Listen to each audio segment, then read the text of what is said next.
একসময় ঘন জঙ্গলে থাকত এক চঞ্চল হরিণ। নাম তার হীরা। হীরা সবসময় দৌড়ে দৌড়ে খেলতে ভালোবাসত। জঙ্গলের অপর দিকে থাকত বিশাল অ্যানাকন্ডা সাপ। নাম তার আনা। আনা খুব চালাক, আবার খুব লোভীও ছিল। একদিন হীরা নদীর ধারে পানি খেতে এসেছে।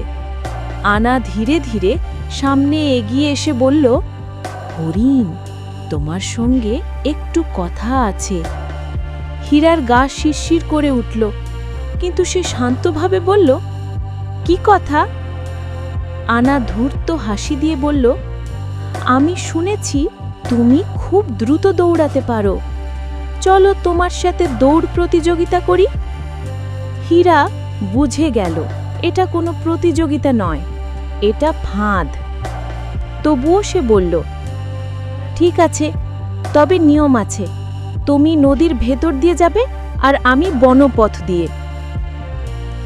আনা ভাবল, নদী তো আমার জায়গা, আমি নিশ্চয়ই জিতব।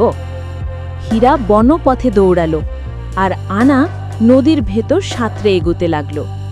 কিন্তু মাঝ নদীতে আনার শরীরে বড় বড় কাদা লেগে সে জড়িয়ে গেল।